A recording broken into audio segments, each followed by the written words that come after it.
지금 이 시간은 하나님께서 우리에게 주시는 말씀을 함께 읽겠습니다. 2020년의 마지막 주일 하나님께서 우리에게 주시는 말씀은 야고보서 4장 1절부터 4절까지의 말씀입니다. 우리 같은 목소리로 한번 읽어보도록 하겠습니다. 시작. 무엇 때문에 여러분 가운데 싸움이나 분쟁이 일어납니까? 여러분의 지체들 안에서 싸우고 있는 육신의 욕심에서 생기는 것이 아닙니까? 여러분은 욕심을 부려도 얻지 못하면 살인을 하고 탐내어도 가지지 못하면 다투고 싸웁니다. 여러분이 얻지 못하는 것은 구하지 않기 때문이요. 구하여도 얻지 못하는 것은 자기가 쾌락을 누리는 데에 쓰려고 잘못 구하기 때문입니다. 간음하는 사람들이여, 세상과 버탐이 하나님과 등지는 일임을 알지 못합니까? 누구든지 세상의 친구가 되려고 하는 사람은 하나님의 원수가 되는 것입니다. 아멘.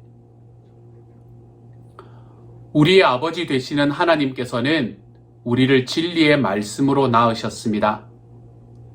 이 말씀이 우리의 마음을 영원토록 붙들고 있습니다. 이것이 야고보가 이야기하는 복음입니다. 그리고 이 말씀은 받아들인 사람들에게서 온유함으로 받아들여져야 합니다. 그 결과는 긍휼한 삶이고 절제된 말의 사용이고 무엇보다 세속으로부터 자신을 지키는 정결함으로 나타납니다.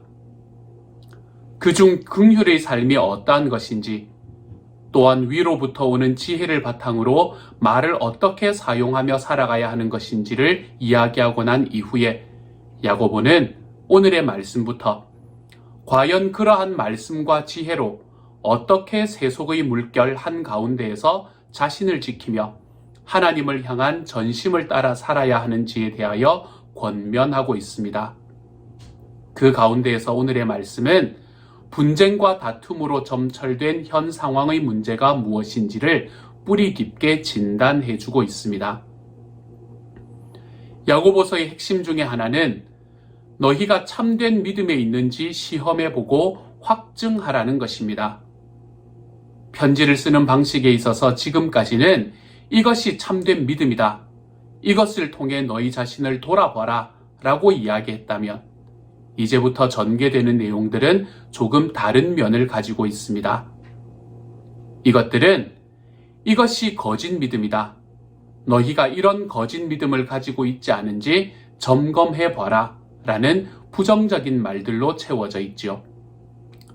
어조에 있어서도 그동안 형제자매 여러분이라고 부르며 시작했다면 이제는 그런 표현이 나오지 않고 오히려 간음하는 사람들이여, 죄인들이여 라와 같이 부르는 것을 볼 수 있습니다. 이제 이 편지의 대상은 거짓 믿음을 분명히 보이는 사람들, 곧 죄인들을 향해 있다는 이야기이지요. 그런데 한 가지 문제는 이들이 믿음 바깥에 있는 사람들이 아니라는 사실입니다.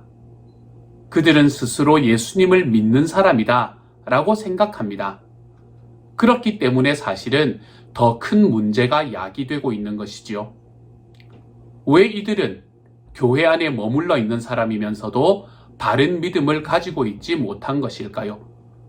오늘의 말씀을 통해서 그 진단을 한번 해보도록 하십시다. 자, 먼저 1절부터 3절까지의 말씀을 다시 한번 읽겠습니다. 이 말씀에서 야고보는 이들 안에 거짓된 믿음이 있는데 그 증거가 무엇인가 라는 것을 우리에게 말해주고 있습니다. 우리 같이 한번 읽어보십시다. 시작. 무엇 때문에 여러분 가운데 싸움이나 분쟁이 일어납니까? 여러분의 지체들 안에서 싸우고 있는 육신의 욕심에서 생기는 것이 아닙니까? 여러분은 욕심을 부려도 얻지 못하면 살인을 하고 탐내어도 가지지 못하면 다투고 싸웁니다. 여러분이 얻지 못하는 것은 구하지 않기 때문이요. 구하여도 얻지 못하는 것은 자기가 쾌락을 누리는 데에 쓰려고 잘못 구하기 때문입니다. 아멘. 거짓 믿음의 확실한 증거는 자신의 욕심과 쾌락을 추구한다는 데 있습니다. 싸움과 다툼은 인간들 사이에 있는 모든 갈등, 그리고 분쟁 등을 포함하는 말입니다. 야고보는 그 모든 갈등의 근원은 어디에 있느냐 라고 먼저 묻고 있습니다. 믿는다고 고백하는 여러분 가운데 이런 일이 어디서 오는 것이냐고 질문합니다. 이런 싸움과 다툼은 하나님께서 교회를 세우시면서 원하셨던 것과는 정반대에 있는 것입니다. 이 땅에서의 마지막 기도를 하실 때 예수님이 구하셨던 것은 이것이었습니다. 아버지께서 내 안에 계시고 내가 아버지 안에 있는 것과 같이 그들도 하나가 되어서 우리 안에 있게 하여 주십시오. 그래서 아버지께서 나를 보내셨다는 것을 세상이 믿게 하여 주십시오. 아멘. 교회가 하나 되는 것은 세상으로 하여금 주님이 하늘로부터 왔다는 것을 알게 하는 증거입니다. 그런데 세상에서 사람들이 모인 곳에는 언제나 다툼과 분쟁이 있기 마련입니다. 왜 그럴까요? 그것은 바로 사람들의 마음속에 있는 자기중심적인 성향 때문입니다.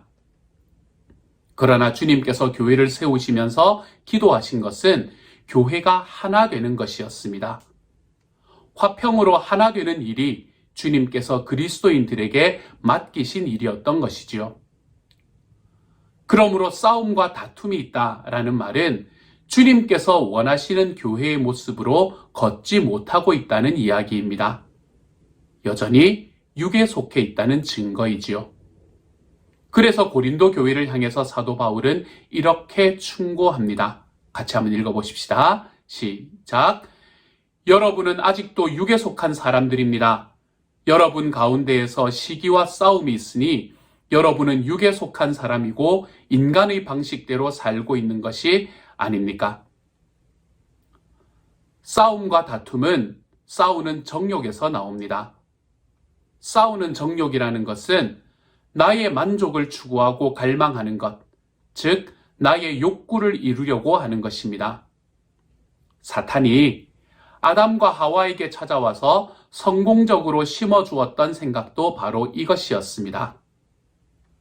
하나님이 만든 첫 사람들은 하나님 중심으로 생각하고 하나님 중심으로 추구하며 하나님 안에서 만족하는 삶을 살아가고 있었습니다. 그러던 그들을 사탄은 자기 중심적으로 바꾸어 놓았습니다. 그들의 마음속에 하나님을 빼내고 자기 자신을 심어 넣었습니다. 그 나무 열매를 먹으면 우리의 눈이 밝아지고 하나님처럼 되어서 선과 악을 알게 될 것이다 라는 마음을 넣었습니다. 더 이상 하나님이 아니라 자기가 원하는 삶의 방식대로 살아가는 것이 옳다고 속였습니다. 그렇게 죄가 세상에 들어온 이후로 지금까지 사람들은 자기중심적으로 살아가고 있습니다. 내가 원하는 것이 세상에서 가장 중요하다고 여기기에 끊임없이 그것을 취하기 위해서 살아가고 있는 것입니다. 그러다 보니 싸우고 다투게 되어 있습니다. 사람들 안에서 일어나는 모든 갈등의 원인이 바로 우리 안에 있는 나 중심적인 사고, 이 이기심의 결과입니다. 내가 나의 하나님이 되려는 끊임없는 시도의 결과입니다. 이처럼 정욕이 우리 속에서 우리 삶의 지배권을 하나님의 손으로부터 빼앗아 가려고 합니다. 그러므로 이런 정욕들을 다스리지 못하고 정욕의 지배를 받는 것은 우리가 아직 세상에 속해 있고 육신에 속해 있고 주님 안에서 성장하지 못했다는 증거가 되는 것이지요. 여러분은 욕심을 부려도 얻지 못하면 살인을 하고 탐내어도 가지지 못하면 다투고 싸웁니다. 2절은 우리에게 이렇게 이야기합니다. 사실 우리가 무엇인가를 원하는 마음이 잘못된 것은 아닙니다. 그러나 그 마음이 우리를 지배하기 시작할 때 그것이 우리에게 죄가 됩니다. 내가 무엇인가를 원하게 되면 기대를 낳고 또한 그것을 마땅히 취해야 한다는 생각을 낳습니다. 그러나 우리의 기대는 늘 충족되지 않지요. 그래서 그 과정에서 하나님께서 마땅히 채우신다라는 마음이 사라지고 내가 원하는 것을 내 힘으로 얻어야만 한다는 생각이 생겨나기 시작할 때 우리는 수단과 방법을 가리지 않게 됩니다. 이럴 때에 우리에게 꼭 필요한 그것, 우리에게 무척이나 소중한 그것이 어느새 우리 삶의 우상의 자리에 서 있는 것을 보게 됩니다. 이러한 욕심이 살인까지 가는 것일까요? 성경은 이러한 욕심 때문에 다른 사람을 살해했던 일이 있었음을 알려줍니다. 가인이 그의 아우였던 아벨을 죽일 때가 그랬습니다. 하나님 앞에 자기도 동생도 제사를 드렸는데 자기와 자기의 제물은 주님께서 받지 않으셨으나 동생과 그의 제물은 주님이 받으신 것을 보고 가인은 시기심으로 불타올라 동생 아벨을 죽입니다. 요셉의 형들은 어떠했습니까? 비록 하나님의 은혜로 요셉이 죽음에 이르지는 않았지만 그들은 요셉이 가지고 있는 것을 자기들은 가지지 못했다는 시기심으로 그를 죽이려고 하는 자리로 나아갑니다. 유대의 종교 지도자들은요, 그들도 자신이 원하는 것을 얻기 위해 예수님을 죽였습니다. 욕심을 가지고 살인하는 자리까지 나아간 것입니다. 우리는 그렇지 않습니까? 아마도 대부분의 경우 이와 같은 직접적인 살인의 자리로 나아가지는 않을 것입니다. 그렇지만 말씀은 우리에게 이렇게 이야기합니다. 자기 형제 자매를 미워하는 사람은 누구나 살인하는 사람입니다. 살인하는 사람은 누구나 그 속에 영원한 생명이 머물러 있지 않다는 것을 여러분은 압니다. 라고요. 욕심을 부려도 얻지 못할 때 우리는 그것을 얻은 것처럼 보이는 사람들을 향한 시기를 불태웁니다. 그렇기에 다툼이 일어납니다. 관계가 깨어집니다. 말씀이 말하는 것처럼 형제 자매를 미워하는 사람이 살인하는 자라면 우리도 욕심으로 인해서 살인하는 자리로 나아가지 않는다고 이야기할 수가 없습니다. 그 다음에 말씀은 이렇게 되어 있습니다. 여러분이 얻지 못하는 것은 구하지 않기 때문이요. 구하여도 얻지 못하는 것은 자기가 쾌락을 누리는 데에 쓰려고 잘못 구하기 때문입니다. 야고보는 그들이 얻지 못하는 것은 구하지 않기 때문이라고 못 박고 있습니다. 그들이 왜 구하지 않았겠습니까, 여러분? 그들은 구했습니다. 하지만 그들의 방식으로 구하는 것은 결코 아무것도 얻지 못하게 됩니다. 생명을 얻고자 죄를 잉태한다면 단지 사망을 낳을 뿐이듯 자신이 원하는 바를 잘못된 대상을 향해 잘못된 방식으로 또 잘못된 목적으로 얻고자 다투는 것으로는 결코 그들의 욕망과 정욕을 채울 수가 없다는 말입니다. 그러면 어떻게 하라는 말입니까? 야고보는 하나님께 구하라 라고 이야기합니다. 사람이 욕심을 내는 것 자체가 문제가 되는 것이 아닙니다. 그렇지만 이들은 정욕을 채우는 대상으로서 궁극적으로 하나님 대신에 세상을 끌어들였기 때문에 문제가 된 것입니다. 더구나 그 정욕을 채우는 방법으로 온유함을 택하지도 않았습니다. 그러므로 처음부터 그들은 하나님께 구할 생각이 없었다는 뜻입니다. 아무리 말과 지혜로 화려하게 치장해도 그들은 자기가 원하는 바를 추구할 때 처음부터 하나님을 향해 있지 않은 영적 자세로 일관했다는 사실을 알려줍니다. 하나님께 간구하는 기도를 드리면서도 그와 동시에 정욕대로 서로 다투고 시기하고 죽이려 들였다는 말입니다. 겉으로는 하나님의 뜻이요, 하나님의 영광이요, 주의 일이라고 치장하지만 그리고 말로는 주를 위하고 교회를 위하고 하나님 나라의 영광을 위하는 일이라고 떠벌리지만 실제로는 그 바라는 바에 대해서 하나님께서 진정으로 무엇이라 말씀하시는지에는 아무런 관심이 없습니다. 자신들이 결정하기 때문입니다. 그것이 하나님께 도움이 되기 때문에 반드시 나에게 이루어져야 한다고 확신합니다. 그 확신은 흔들리지 않습니다.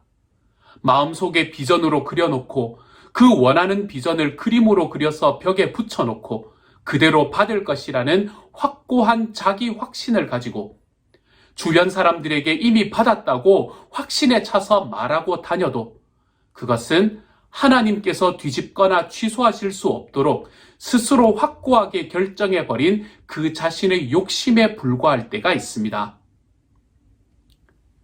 이러한 방식이 잘못된 기도의 방식이라면 우리는 그러면 어떻게 기도해야 하는 것입니까? 우리의 기도의 핵심이 되는 구절은 마태복음 6장 33절의 말씀이 될 수밖에 없습니다. 먼저 한번 함께 읽어보도록 하십시다. 시작! 너희는 먼저 하나님의 나라와 하나님의 의를 구하여라. 그리하면 이 모든 것을 너희에게 더하여 주실 것이다. 아멘. 우리는 이 말씀을 바탕으로 해서 지속적으로 이런 고백들을 하나님께 함께 드릴 줄 알아야 합니다. 우리는 이 말씀을 바탕으로 해서 지속적으로 이런 고백들을 함께 드려야 합니다. 우리 삶은 나는 주님의 소원을 이루어 드리고 주님은 내 필요를 채우는 삶입니다. 라고요. 같이 한번 따라해 볼까요? 나는 주님의 소원을 이루어 드리고 주님은 내 필요를 채우십니다. 우리 다시 한 번만 더 해보십시다. 나는 주님의 소원을 이루어 드리고 주님은 내 필요를 채우십니다. 사랑하는 여러분, 내 마음의 확고한 비전을 하나님이라는 도구를 통해서 받는 것이 우리의 기도가 아닙니다. 우리의 삶은 하나님의 나라를 이루는 길에 서고 주님은 내가 욕심을 불태우지 않아도 내게 필요한 것을 알고 채우시는 길, 이 길을 걸어갈 때 우리의 삶이 진정 복된 삶으로 나아갈 수 있습니다. 이루어질 수 없는 나의 욕심을 좇기 위해 하나님을 이용하고 또 이웃과의 관계를 어긋나게 하는 삶의 방식에서 좀 벗어나십시다. 나를 나보다 더 잘 아시는 하나님께 우리의 삶을 맡기며 나는 주님의 소원을 이루어 드리고 주님은 내 필요를 채우십니다. 라는 이야기가 너무나 당연하게 우리의 삶에서 고백되며 살아갈 수 있는 하나님의 사람들이 다 되어 가시기를 우리 주님의 이름으로 축복합니다. 4절에서 야고보는 여기에서 한 걸음 더 나아가 구애도 받지 못하는 사람들의 상태를 더욱 노골적으로 나타내주고 있습니다. 이처럼 자기의 욕심으로 인해서 하나님 앞에 잘못된 간구를 하는 사람들을 일컬어 간음하는 사람들이라고 부르고 있습니다. 먼저 4절의 말씀을 함께 한번 읽어보십시다. 같이 읽습니다. 시작! 간음하는 사람들이여 세상과 버탐이 하나님과 등지는 일임을 알지 못합니까? 누구든지 세상의 친구가 되려고 하는 사람은 하나님의 원수가 되는 것입니다. 아멘. 표현이 좀 강하죠? 이 표현은 지금의 독자들에게는 종종 오해를 불러일으키지만 아마도 야고보의 독자들에게는 그리 낯설거나 어려운 표현이 아니었을 것입니다. 호세아 예언자가 하나님과 그의 백성 사이를 남편과 아내 사이로 표현한 이후에 예언자들 사이에 이런 표현이 끊이지 않았습니다. 언약 관계에서 서로에게 충실함을 상징하는 이런 표현은 신약 성경에서도 교회를 그리스도의 아내로, 그리스도를 교회의 남편으로 상징하는 표현으로도 나타나고 있지요. 사실 이 단어는 진짜 가늠한 사람들을 말하고 있는 것이 아닙니다. 스스로를 하나님을 믿는 사람이라고 말하면서 어쩌면 교회에서 무슨 일을 맡아 열심히 하고 있으면서 그들의 삶을 특징 짓는 것이 싸움과 다툼인 사람들을 향해서 야고보는 간음하는 사람들이라고 부릅니다. 이 표현은 다른 말로는 세상과 짝하는 것이다 라고 표현할 수 있습니다. 여기서 말하는 세상은 하나님이 안중에 없는 세상입니다.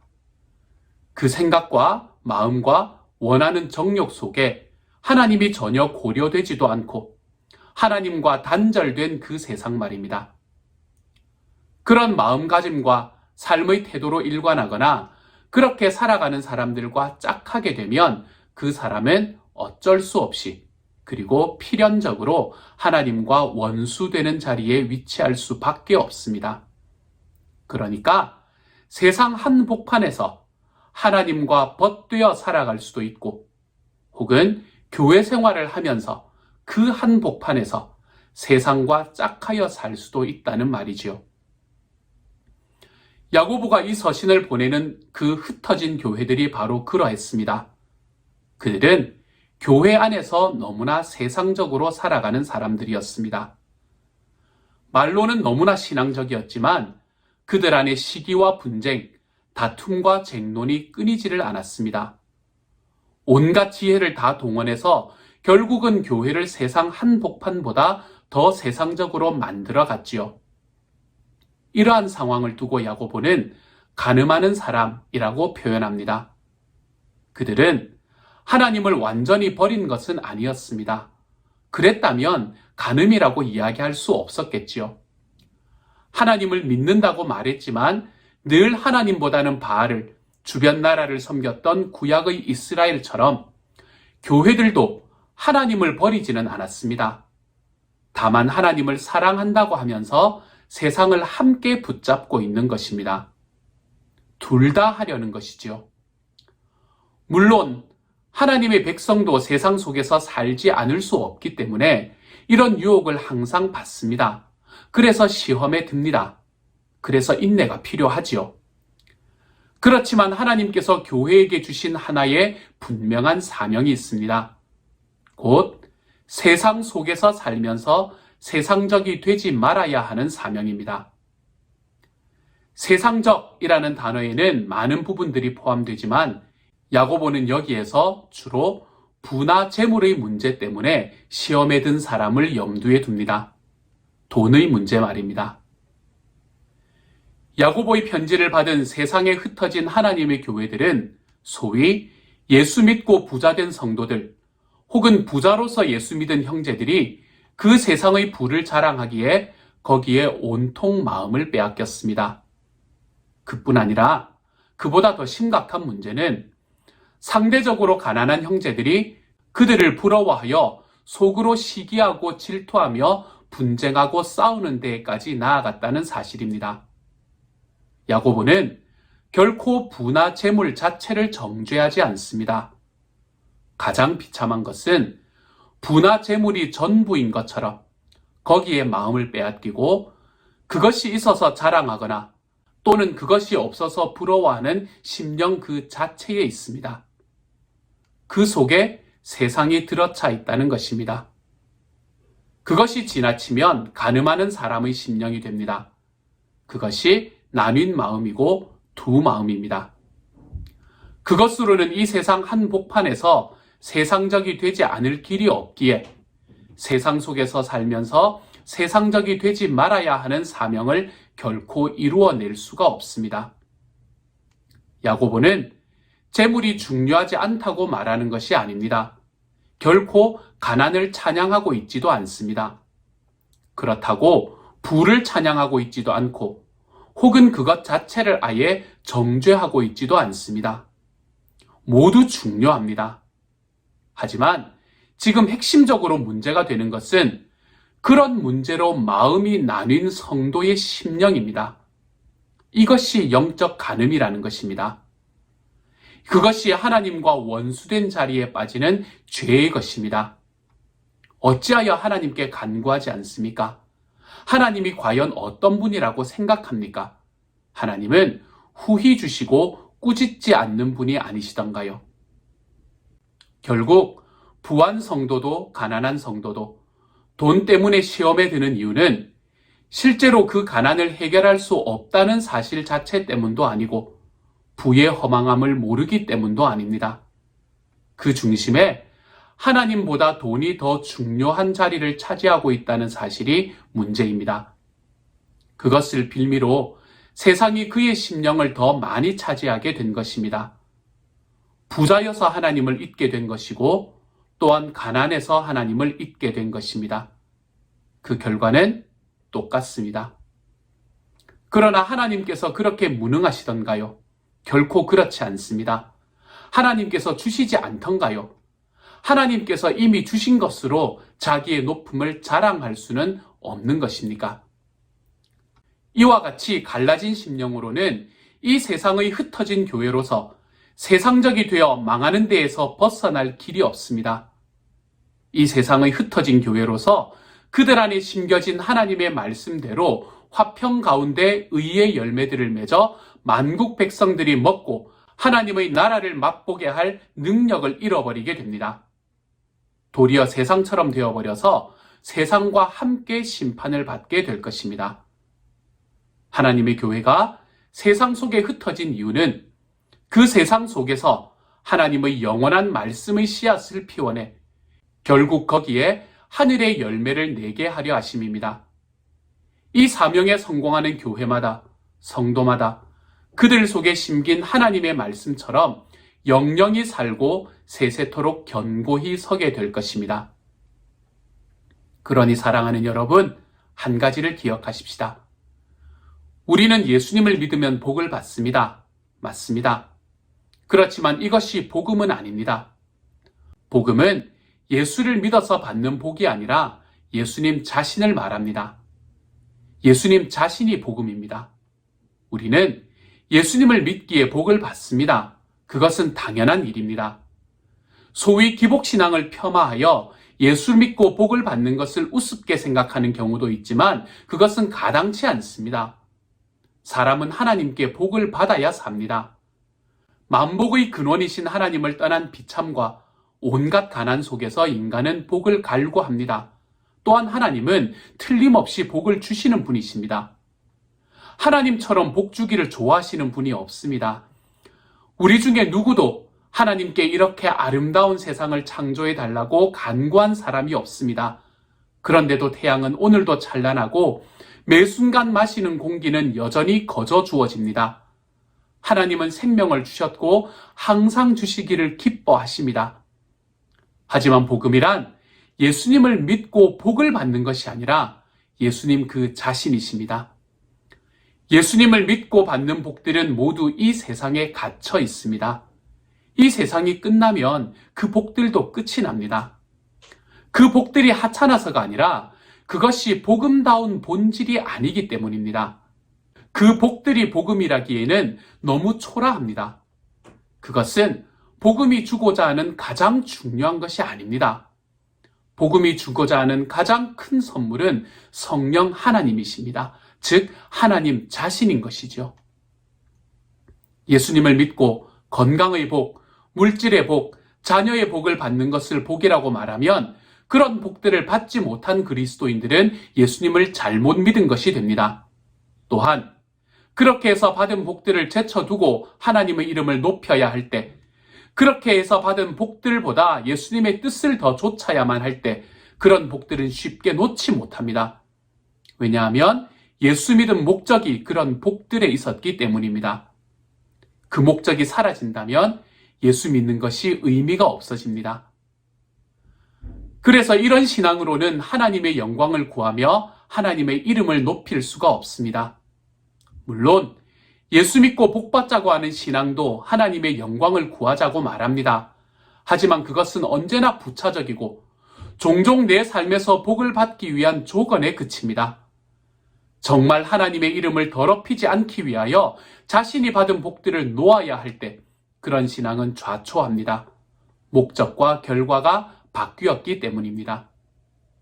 그래서 예수 믿으면 복 받는 것을 신앙의 기초로 두면 망합니다. 바로 가나안 땅에 들어갔던 이스라엘, 그 땅에서 은혜로 모든 것을 받고 누렸던 이스라엘이 그런 식으로 망했습니다. 교회의 사명은 이 세상을 얻는 것이 아닙니다. 교회의 사명은 이 세상에서 하나님의 나라가 되는 것입니다. 우리는 이 땅에서 하나님의 소유로 남아 하나님의 이름을 짊어지고 그 이름을 드러내는 존재입니다. 복은 그 과정에서 따라오는 것입니다.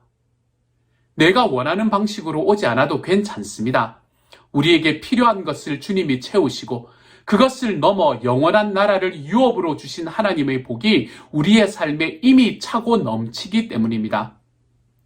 그래서 심령이 가난한 사람이 복이 있고 슬퍼하는 사람, 의에 줄이고 목마른 사람이 복이 있다고 말합니다. 온유한 사람이 땅을 차지합니다. 예수 믿고 복 받는 것을 신앙의 주된 내용으로 삼으면 그래서 망하게 되어 있습니다. 그렇게 가르치는 사람도 망하고 그렇게 듣고 행하는 사람도 함께 망하는 길입니다. 그렇지만 우리에게 찾아오신 예수님 그분 자체가 복이시라는 것을 믿고 바로 그 복음을 주된 신앙의 내용으로 삼으면 우리는 삽니다. 영원히 삽니다. 그러므로 기억하십시다. 우리는 이 땅에서 내가 주님의 소원을 이루어 드리며 살아가는 존재가 되어서 주님께서 마음껏 우리 삶의 필요를 채우실 수 있는 이 관계의 선순환이 일어나는 하나님의 사람들이 되어 가십시다. 그래서 세상 속에서 살면서 세상적이 되어가는 것이 아니라 주님 앞에서 구별된 성도로서 우리의 삶을 하나님과의 올바른 관계 속에서 늘 새롭게 세워가는 하나님의 사람들이 되어 가시기를 우리 주님의 이름으로 축복합니다. 이 시간 같이 한번 기도하겠습니다. 사랑하는 하나님 감사합니다. 우리 삶에 찾아오셔서 우리를 위해서 십자가에 달려 돌아가 주시니 감사합니다. 그러므로 우리가 이 땅을 살아가며 나의 욕심이 우선이 되어서 우리 하나님 앞에서 이 땅에 흩어진 하나님의 교회로서 세상의 모습을 쫓아가는 삶이 아니라 내가 주님을 수단으로 삼고 주님을 믿기 때문에 받는 복을 목적으로 삼고 살아가는 삶이 아니라 주님이 내 삶의 우선이 되고 나는 주님의 소원을 이루어 드리기 위해서 살고 주님은 나의 필요를 채우시는 이 삶의 선순환이 모든 이들, 오늘 예배를 드린 모든 이들의 삶에 항상 넘치는 그런 한 주일이 되어갈 수 있도록 주여 도와주옵소서. 2020년의 마지막 주일에 예배를 드립니다. 지나갔던 한 해를 돌아봅니다. 하나님께서 주셨던 은혜가 감사하고 주님께서 이끌어 가셨던 삶이 얼마나 감사한지 모릅니다. 이 한 주간이 우리들의 삶에 이처럼 하나님이 주시고 우리 주님께서 우리에게 이미 베풀어 주신 것으로 감사하며 걸어가 볼 수 있는 한 주가 될 수 있도록 주여 도와주옵소서. 모든 말씀 우리 주님 예수님 이름으로 기도드립니다. 아멘. 이 시간에는 우리 다시 한번 기도하고 축도함으로 오늘의 예배를 마치도록 하겠습니다. 다시 한번 기도하겠습니다. 이제 평안한 마음으로 세상에 돌아가십시오. 선한 일에 용기를 가지시며 악을 악으로 갚지 마십시오. 항상 연약한 자를 도우시며 병든 자를 찾아보시며 곤란당하는 이웃을 위로하십시오. 모든 사람을 존경하시며 주님께 봉사하고 주님을 사랑하십시오. 모든 일을 믿음과 사랑으로 행하시며 어떤 일에도 소망을 포기하지 마십시오.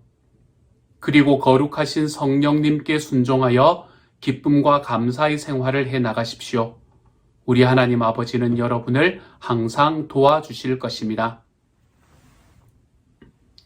지금은 우리를 죄에서 구원해 주신 우리 주 예수 그리스도의 은혜와 하나님의 사랑과 성령님의 교통하시는 은혜가 우리의 욕심을 목적으로 삼고 하나님을 수단으로 삼아 하나님과 세상을 동시에 섬기려는 영적 간음에서 벗어나서 나는 주님의 소원을 이루고 주님은 나의 필요를 채우시는 삶으로 걸어가기로 결단하고 다짐하고 일어서는 모든 시온 영락 식구들 한 사람 한 사람들에게 지금부터 영원토록 함께 계시기를 간절히 축원하옵나이다. 아멘.